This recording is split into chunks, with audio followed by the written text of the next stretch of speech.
Hello, what's up sa inyong lahat mga kabayan, no? So, meron akong share. Ito si Kabayan, yung page niya na demonetize, ibig sabihin, parang wala ng pag-asa kabayan. Wala ng reels, subscriptions, yung star, yung ads niya, ads on reels, yan, yung stream ads, wala na. Parang kita nyo, read lahat. Ibig sabihin, wala ng mga ads lumalabas dyan, wala nang kinikita. Kasi sa mali niyang ginawa kabayan, kaya lagi kayong mag-update dito sa aking sa aking YouTube at lagi kayong mag-share ng aking video kasi i-share ko sa inyo to, no? Lagi ako mag-share dito about sa Facebook page. Kasi ito si Kabayan, no? Si Kabayan. Nag-ano siya ba, nag-upload siya ng video, no? So yung sayaw niya, parang sayaw ng ano, yung ka-flowers daw na nasa Japan na vlogger. Ka-flowers yung tugtog na ginamit niya. Ang problema doon na demonetize siya dahil daw sa yung ang suot daw niya ay kahit lalaki siya no, yung suot niya ay ano, yung pangbabae ba, naka-short pero hindi naman kita yung lagay niya siguro. Yung sa kanya. So nakapag ano siya, yung damit niya naman ay parang hindi kita yung dibdib niya, yung suso ba. So ngayon kabayan, ang sabi doon ni Facebook, ni Meta, na abuse daw. Abuse ba? Parang nudity ba? Nudity. No? So, bakit kasi ginawa ni Kabayan yun na parang gusto makipagbabae-babae? Siguro nakita ni Meta na bakit nabakla na to siya.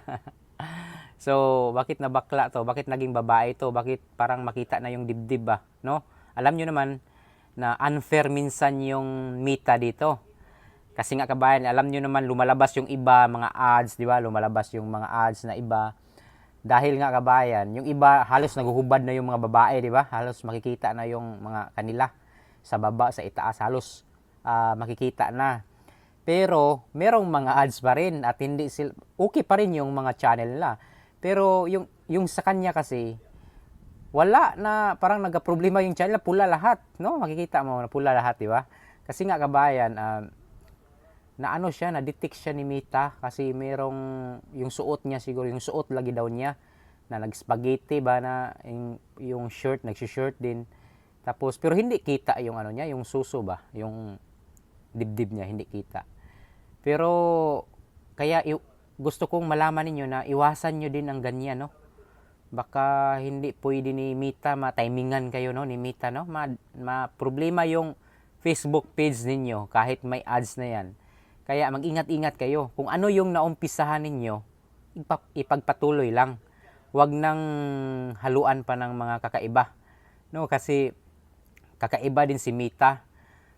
Kahit simpleng video lang yung ginawa ni Kabayan, nag-short naman siya tapos daw nag-spaghetti lang para lang sumayaw. Pero nudity daw kabayan sa page niya, na-detect ni Meta. Kaya mag-ingat kayo lagi kabayan. Ito yung masasabi ko. Kung ano yung naumpisahan nyo, pagpatuloy nyo lang, no? Huwag nyong haluan ng ibang medyo kakaiba. Lalo na yung hindi original yung content ninyo.